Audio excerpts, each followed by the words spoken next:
فلسطین، تاریخ، شہر، جغرافیہ، ثقافت اور قومی شناخت۔ فلسطین مشرق وسطیٰ کا ایک تاریخی اور اہم خطہ ہے۔ یہ سرزمین ہزاروں برس سے مختلف تہذیبوں، اقوام اور مذاہب کا مرکز رہی ہے۔ اپنی جغرافیائی، تاریخی اور مذہبی اہمیت کی وجہ سے فلسطین ہمیشہ عالمی توجہ کا مرکز سمجھا جاتا ہے۔ فلسطین کے مشرق میں اردن، شمال میں لبنان، مغرب میں بحیرہ روم اور اسرائیل، جبکہ جنوب مغرب میں مصر واقع ہیں۔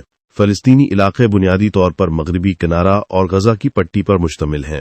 غزہ کی پٹی جنوب میں مصر اور مشرق و شمال میں اسرائیل سے ملحق ہے، جبکہ مغربی کنارہ مشرق میں دریائے اردن کے پار اردن سے جڑا ہوا ہے۔ فلسطین کے اہم شہروں میں القدس، غزہ، رام اللہ، نابلس، الخلیل، بیت الحم، جنین، طول کرم، قلقیلیہ، اریحہ اور رفح شامل ہے۔ القدس کو فلسطینی اپنا تاریخی دارالحکومت قرار دیتے ہیں، جبکہ رام اللہ فلسطینی انتظامیہ کے کئی اہم اداروں کا مرکز ہے۔ غزہ ایک اہم ساحلی شہر ہے۔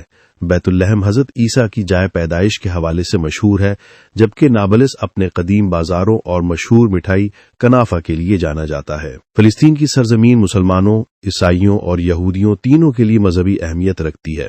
یہاں موجود مسجد اقصی اور قبۃ الصخرہ مسلمانوں کے لیے نہایت مقدس مقامات ہیں۔ اسی طرح عیسائیوں اور یہودیوں کے بھی کئی مقدس مقامات اسی خطے میں موجود ہیں۔ فلسطینی عوام اپنی قومی شناخت، عربی زبان اور ثقافت پر فخر کرتے ہیں۔ روایتی لباس، کشیدہ کاری، زیتون کی کاشت، زیتون کا تیل اور مقامی کھانے فلسطینی ثقافت کا اہم حصہ ہے۔ مہمان نوازی، خاندانی نظام اور یکجہتی فلسطینی معاشرے کی نمایاں خصوصیات ہیں۔ معیشت میں زراعت، تجارت، چھوٹی صنعتیں اور سیاحت اہم کردار ادا کرتے ہیں۔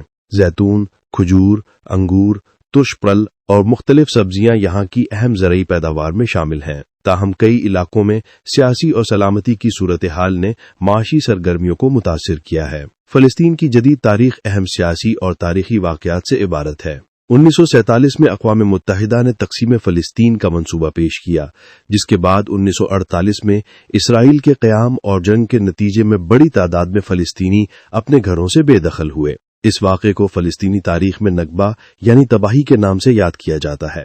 1967 کی جنگ کے بعد اسرائیل نے مغربی کنارہ، مشرقی القدس اور غزہ کی پٹی سمیت مزید فلسطینی علاقوں پر قبضہ کر لیا، جس کے بعد یہ تنازع مزید پیچیدہ ہو گیا۔ بعد ازاں 15 نومبر 1988 کو فلسطینی قیادت نے فلسطین کی ریاست کے قیام اور آزادی کا اعلان کیا، جسے دنیا کے متعدد ممالک نے تسلیم کیا۔ تاہم آج بھی فلسطین کو مکمل خود مختار ریاست کا درجہ عملی طور پر حاصل نہیں، اور اس مسئلے کے پائیدار حل کے لیے عالمی سطح پر امن، مذاکرات اور سفارتی کوششیں جاری ہیں۔